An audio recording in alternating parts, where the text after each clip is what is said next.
here we are at my favourite place, InstantTeleseminar.com.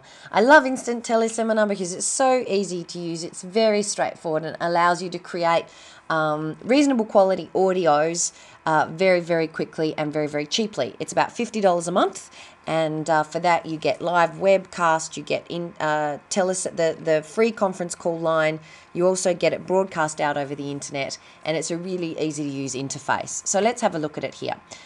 This is where you put in your member ID and your password and you log in.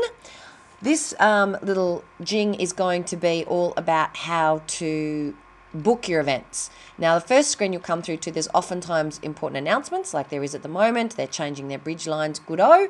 And so here's down the left-hand side here, you've got all of the different pieces of Instant Teleseminar. The Quick Start Guide's really useful to read. It shows you everything that you need to do to be able to book your events. How do I get started? There's some really good training from Alex Mendosian in here as well on how to run a great teleseminar. All sorts of great trainings there. So well worth having a look at all of that stuff. Where we want to be, though, to book an event is in My Events. So you click on My Events. And, sorry, I'm making this jing at my mum's house in Lewisham in Tasmania, and the internet is a little bit slow here. You'll see here we've had a lot of events because we love it so much. And here's how we add a new one. You go add a new event, you click on that just there.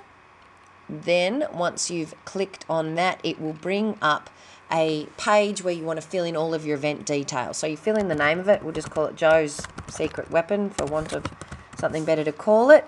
Pick your date. We'll stick with the 4th of September. I beg your pardon, the 9th of April. Yes, remember that this is it's American, so they'll give you the month first. The thing to be aware of is that you need to book it always in US Pacific time. So I always have this little window open here too, which is the World Clock Meeting Planner. It's at timeanddate.com. You can put in wherever you are and then US Pacific, which is Los Angeles, and you can work out what time you need to be scheduling it for. So let's say we want to run our teleseminar at 10 a.m. in Melbourne. That would be 5 p.m. the day before in Los Angeles, right? If we run at 10 a.m. in Melbourne, it's 5 p.m. the day before in Los Angeles. So just be really careful of that. That's the only potential for things to go wrong. So we'll say 5 p.m., but we want to do it the day before on Wednesday, the 8th of April. That will give us 10 a.m. Thursday the 9th in Australia. So then here's the official start time text. This is what gets displayed on the page. You'll freak people out if you're not in the States if it says the States time. You'll confuse them. So I always delete that and I put in the local time, 10 a.m. Melbourne, if that's where it is, or London, or wherever you are. Select an event duration. I like to go for around 90 minutes. You can always add more once you get started. I'll show you that in the next jing. I always select host mode. The reason I select host mode is you get to use some cool audios, which I'll show you in a minute as well. And then select a template. You can see all of these templates. They pop out the side here if you press preview. Come on, you can do it. Come on, little internet. There we go. See, they're the different themes that you've got there. I usually use the one called Convention because that's most like what we do. But, hey, let's use the colour pencils for today. Why not? And then you just hit Next.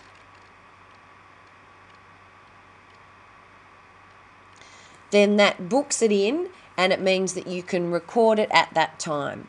Then you get through to your event page and you can do all sorts of things. You can adjust, you can upload your own little photo in the photo section, which is good to do, to put your own little face on there. That's really simple. You